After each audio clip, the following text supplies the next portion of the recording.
Veterans Day is behind us, both on the calendar and on the battlefields of Age of Sigmar. Galatian veterans are out, Antorian locusts are in, and you won't believe what these wizards can do with ice magic. We're here talking about General's Handbook 2023-2024, which is going to determine the meta for the upcoming Age of Sigmar season. We're always staying on top of the latest Age of Sigmar news, and we will be covering the brand new, exciting Age of Sigmar Dawnbringer Crusade, the latest army addition to Age of Sigmar, so make sure you drop us a subscribe so you can catch it when it goes live. Now, the biggest change for this season is Galatian veterans, your infantry heroes that are coming out of those tunnels of Gallet to fight these big monsters and have been surviving all this time. They're out, because we're out of Gallet. We're into Antor, the frozen tundra wasteland of Gur. And there, magic is wild and crazy, so you need someone that can tame that. Enter the Locusts of Antor, your wizards with wounds of 9 or less. These are going to be your big players on the Age of Sigmar battlefield now. Now, before my Khorne and Fire Slayers friends get upset, don't worry. For those of you without a magical lean, there's a lot of stuff to keep you competitive and make sure you can hunt down those surly spellslingers. Just like in the last General's Handbook when you had your Galatian veterans, this time you want to have your Antorian locusts. An Antorian locust is any wizard, mount or not, with a wounds characteristic of 9 or less. Now, what these wizards are going to be able to do really depends on whether or not you're taking the second turn, because whoever takes the second turn in a battle round picks one of their heroes, and if it's a locust, they get to cast or unbind another spell during that turn. But if it's not a wizard, you're not out in the cold. You still get a command point. Now, the biggest thing that's special about the Tundras of Antor is the Primal Magic. So you've got your wizards, they're casting spells, everything's great, but you didn't quite make that 6-up casting. You got a 5. But the magic in Antor is wild, so you've got a pool of primal dice. So you take one of those primal dice and you roll it. You add it to your score. You can do this for casting, unbinding, or dispelling. Now, any rerolls you do have to do before you add your primal die, but you can still add your primal die to tack on and make sure that that spell sinks home, or make sure your opponent doesn't get their powerful hand of death. Now, magic being what it is, coming from Gur, it does come with a risk, but it also comes with a bit of promise. You gotta gamble a little bit with Primal Magic.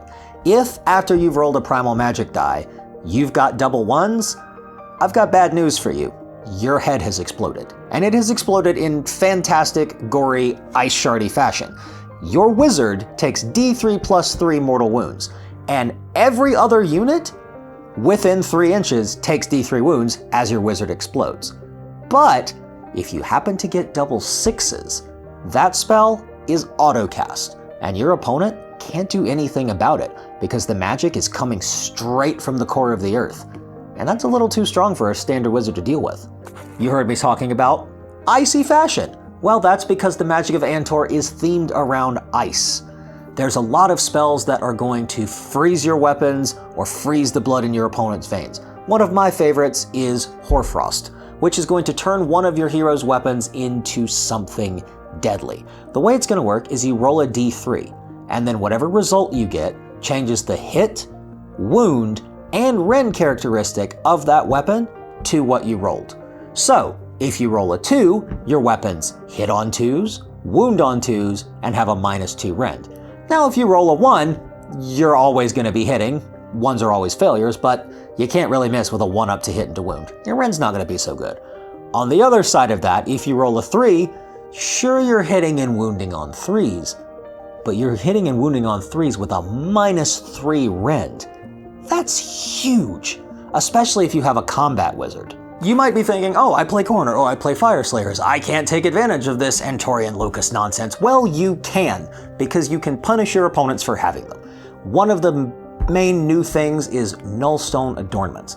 Now, once you walk into a wizard-heavy place, if you are used to hunting wizards or fighting wizards, you're going to look for things that can maybe eat the magic. Well, some of those things are the Nullstone Adornments. One of them allows you to unbind a spell, regardless of whether you're a wizard or not. And if you successfully unbind a spell, you get to unbind another one. So you've got a Tzeentch army that you're facing down with your Khorne army. One of your guys has taken this Null Mage Pendant. They cast a spell, you unbind it. Spell is absorbed, pendant is recharged. They cast a spell, you unbind it. Pendant absorbs it, spell is recharged. So you can just shut down an entire army of wizards with one guy. Now if you're playing Khorne, you can give it to the guy that makes extra points whenever he gets to unbind spells. If you're playing Fyreslayers, give it to one of your priests. Give them the rune that fills the wizard's mouth with ash. There's all kinds of fun things you can do. And because you don't have any Andorian locuses, as long as you're taking the second turn, you're always going to have an extra command point, which is huge in Age of Sigmar. There's a ton of things you can do with command points, and having more of them is never a bad thing. So like with all the General's Handbooks, this one is going to include new grand strategies, new battle tactics, and new missions.